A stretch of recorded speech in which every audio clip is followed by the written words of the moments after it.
Hello, my friends. Welcome back to another video. So today I'm going to do a Dutch pour, and I'm going to concentrate the teaching on the composition for this video. So I've done a few videos where I've shown you exactly how to mix your paints for a Dutch pour.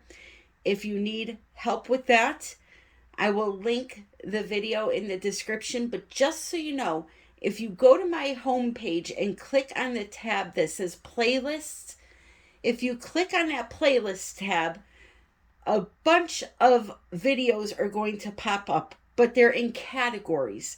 So under there, you will see such things as the bloom technique, the Dutch pour technique, and then you'll see something called Back to Basics beginners videos, which are, most of my videos are step by step, but that back to basics category, I really go over, mixing. I use a scale, I use teaspoons and tablespoons. And just so you know, if you're in a foreign country and you do not use a tablespoon or a teaspoon, you can take my measurements, go to Google, and type in the search bar, convert milliliters to tablespoons or tablespoons to milliliters. There's a calculator on Google that will do that for you. So if I use 1 tablespoon of paint, just go on that calculator and say convert 1 tablespoon to whatever measurement you're using, and then you'll get the amount that you need. So for today's video, I am going to be doing a split base, which means half of the canvas will be one color and the other half of the canvas will be another color. I went on Pinterest and I looked for some unique teal color palettes and found this one. So the colors I'm using are Venetian Rose, Amsterdam, Dioxazine Purple, Amsterdam. This here is a combination of pearl from Deco Art and silver from Modern Masters. I wanted a light silver color, but I did not have a light silver, so I kind of made my own by adding the pearl into the Modern Masters because that one's a little bit of a darker silver. So I did a tablespoon of the pearl and a tablespoon of the silver and came up with a pretty light silver. This here is Phthalo Turquoise by Golden. And then this last one here is Turquoise Green by Amsterdam. All of these paints can be purchased through my Blick link that is in the description below. And there is a coupon there for you to use. Just want to let you know, a little side note, I'm waiting for a call from my doctor. So I had blood work done and they go over the results with you, make sure everything's okay. If you hear my phone ring, that's the doctor calling. So I just wanted to make that little note. So here is half of my base coat. It is the most lightest version of a gray that you can probably get. So what I did was I mixed up some Artist Loft acrylic paint. I'll show you which one in a minute. And I put in like 4 drops of fluid carbon black by Golden. I mean, it probably looks white to you, but it's an extremely light cloud gray. And then this here is just white Artist Loft. And you can see the consistency there. It leaves a little trace and then disappears.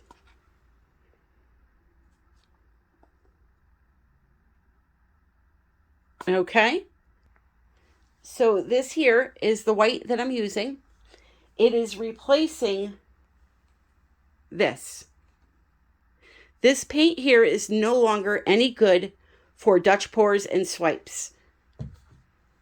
If you look at the bottle and it says 2020 on it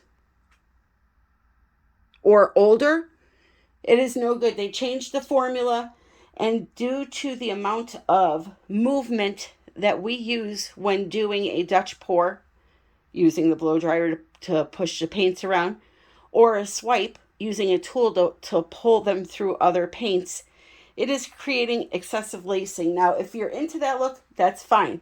But what it's doing is it's almost creating a pearl effect where the color is eating up all of your color. So when you're doing a pearl effect or a swipe, you may be happy with that look. But when it comes to a Dutch pour, you want the petals that you blow out to be beautiful and vibrant. And what's happening is the outer edges of the petals that you blow out are getting a lot of lacing in them, and it's eating up the color. So sometimes it works out and the painting looks pretty cool, but a lot of times it doesn't. Only problem is that big bottle of Flow acrylic that's no good anymore was $9.99, whereas this is $14.99, and you're getting less of it. The only thing though is that you can use less of this because it's a thicker body, more pigmented, so therefore you can add more Floetrol to it than you would the others. So it probably works out price wise to be the same. But another alternative that I've been using and that I absolutely love is Blick brand of white acrylic. They have a big jug of it for 20 bucks and it goes a long way. So, again, Blick link in the description below. And I should tell you the official name of the store is Dick Blick Art Supplies. I don't say Dick Blick because I just don't like saying Dick, but that is the official name of the store because some people were looking in my description and didn't see Blick Art Supplies. I have it in the description by its legal name, which is Dick Blick, which is kind of a horrible name. I mean, they might as well have called it Dick Flick. I mean, come on. At least it would have been funnier, right? But moving forward, what I'm going to do is I have two smaller cups here. I'm going to take some of my base paints and just pour some off so it's easier for me to handle versus this big jug. Just like that. How much base paint do we need? It depends on the canvas. What you can do is go to artresin.com. On that website, at the bottom of their webpage, they have a resin calculator. Now, as you know, resin is fluid, just like fluid acrylic paint. So if you go onto that website and type in to their calculator the dimensions of your canvas. For example, this is a 15 by 30. It's a bigger canvas. Type in 15 in one box, 30 in the other box. Hit enter. It'll tell you you need 28 ounces of paint to cover the canvas. Okay? So as far as depth goes, though, there really is no depth to the canvas. What I will do is I'm going to do my base coat. And then I'm going to take a toothpick and stick it right in the center so that you can see there really, if it's a millimeter at best, then that's what it is. You're basically, though, just covering the canvas. I find it easier to pour the paint on and tilt it around. But because I'm doing a split base today, I'm going to use my blow dryer to blow it out. You just want to have an even level of paint on the surface, the sides coated, and usually when I'm done tilting it, like if this was going to be one color, I would pour it in the center, tilt it around. When I'm tilting it around and I get to the last corner and I see that it's drip, drip, drip, drip off the canvas, then I know it's good. Just stop.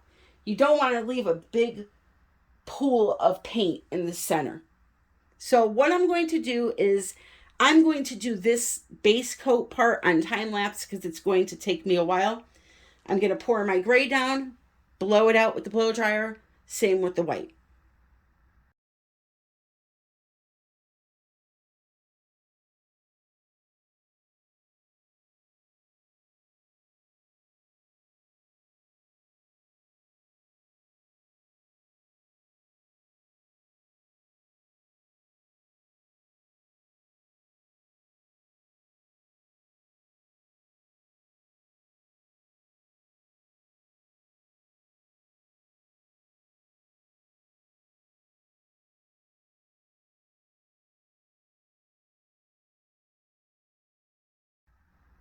Okay, so although that was very quick for you, that took me 7 minutes to do with the blow dryer. And you saw I did the first part here, I blew it out and then tilted to kind of level the paint. And then for the second part, it was easier just to pour down the white, tilt it off, and then fix it up wherever it needed, like the corners, stuff like that. So let me show you how deep my center is. So here's a toothpick.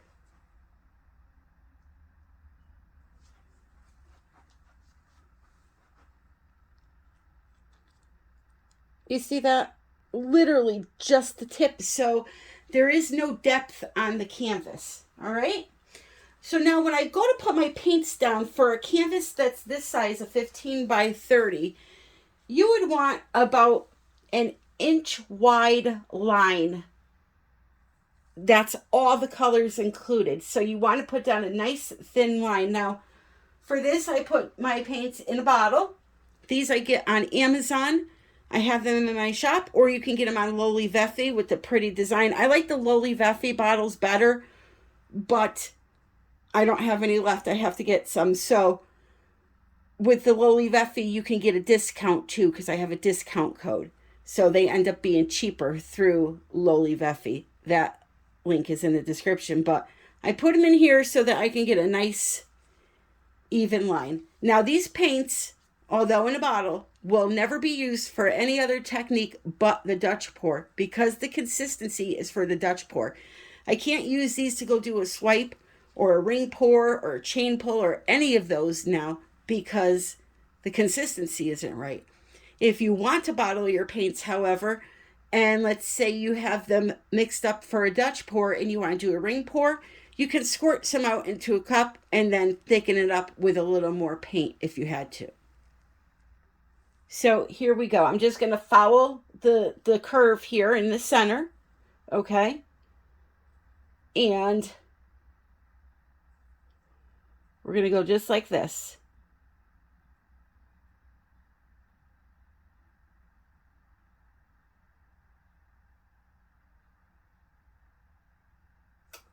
Just like that, okay? So that was the Venetian Rose by Amsterdam. Now I'm going to put down some of my teal, or I'm sorry, turquoise green by Amsterdam. Right on top of that line. You can get messy with it if you want to. You don't have to have it right on top. That's just me.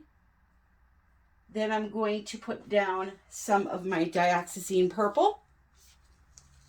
This is a really pretty palette.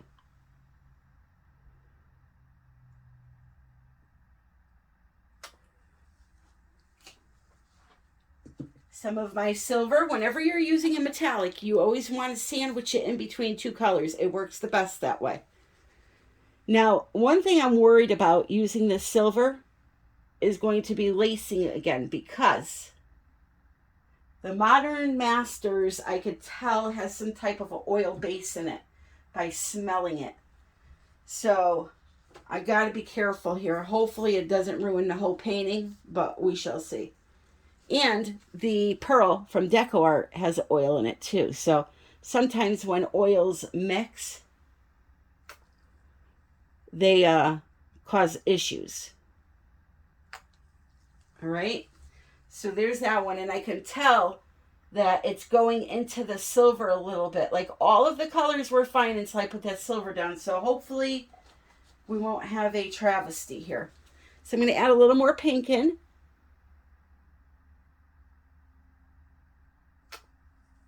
Like that.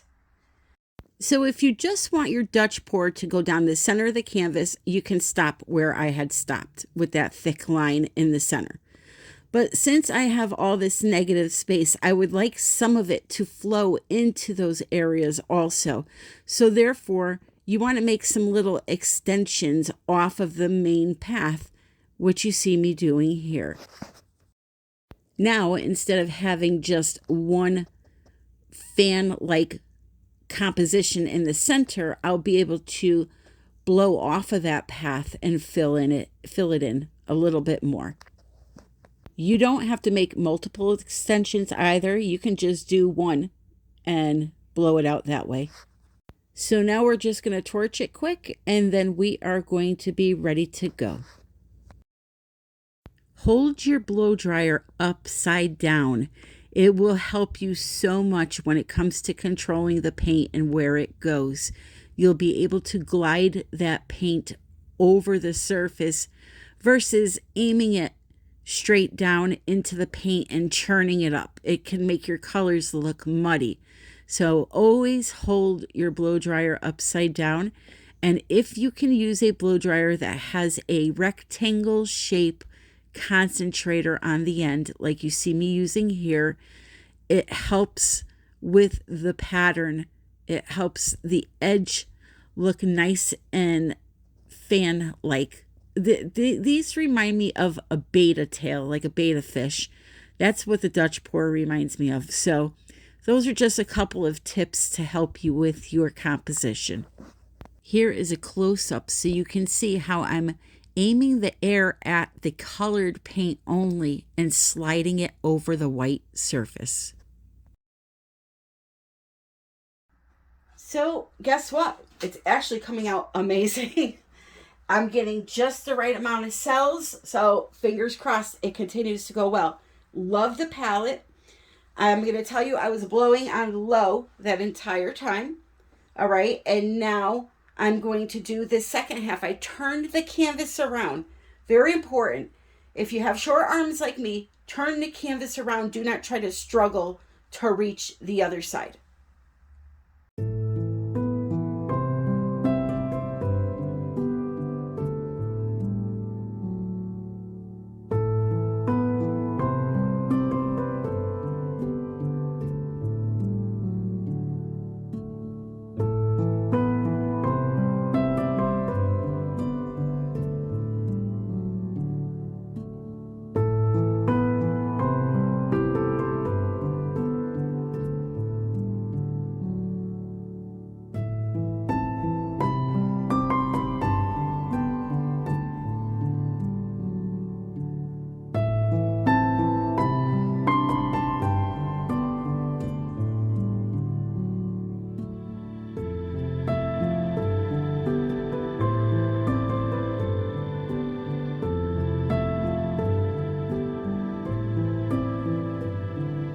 Okay, I shouldn't have doubted the silver. It is absolutely amazing. This Dutch pour is absolutely amazing. Make sure you go under and scrape your sides when you're done, or else the paint will keep pulling your design down. You don't want that to happen. So you can scrape it and then go back in about 10 minutes, scrape it again, and then another 10 minutes later, do it again, and then you should be good. So now what I'm going to do is I'm going to get my little puffy guy, and I'm going to do a little tiny bit of touch-ups here and there. Now, a lot of people have been asking about the Puffy 2000 that I use. And I guess for some countries, the shipping is really outrageous. I will say this. It has nothing to do with Mark, the creator of the Puffy 2000. I mean, he's in Ireland. The thing weighs all of probably, I don't know, 1 pound, not even. I mean, it's a light, I'm going to show it to you in a minute. It's a light hose, and there's no weight to it at all. It's just that, you know, he's in Ireland, and if you're in somewhere like Australia, there's an exchange difference with the currency, and, you know, it may seem very expensive, but there's nothing that can be done with that. I will tell you this. Shipping is outrageous everywhere. I can send this painting to somebody in the United States for $30, depending on where they are. If they're across the country, it would be more like $50. To send this to Canada, it would be $150. So it's just outrageous. You know, I bring up Kanella again. She sent me stuff and spent all of $20. I sent her stuff and spent all of $70. So there's a huge difference with the exchange rates and all that. But yeah. The link is in the description. It's a fun little tool. Let me show it to you. So here it is. It's just a little piece of tube with the two ends, okay? And it's great for like little touch-ups on your edges. So if you have a little narrow path, like right here, you would use this end and blow into this one, and vice versa. So I love using it for the Dutch pour, and I'm going to do that right now. I don't have to bend over to do it. I can literally stand up here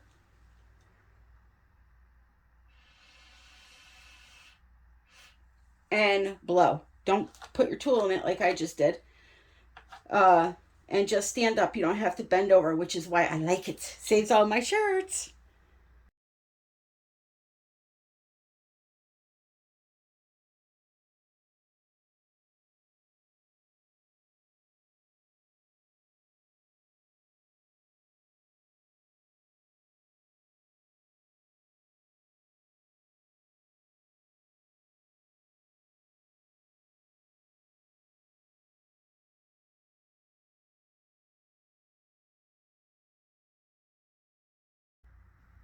All right, so here we go. And of course, you could display this any way you wanted to. I absolutely love it. I love it. I cannot wait to resin this. This is a 15 by 30 gallery canvas. One of the really good gallery canvases too, with the double support system in the back.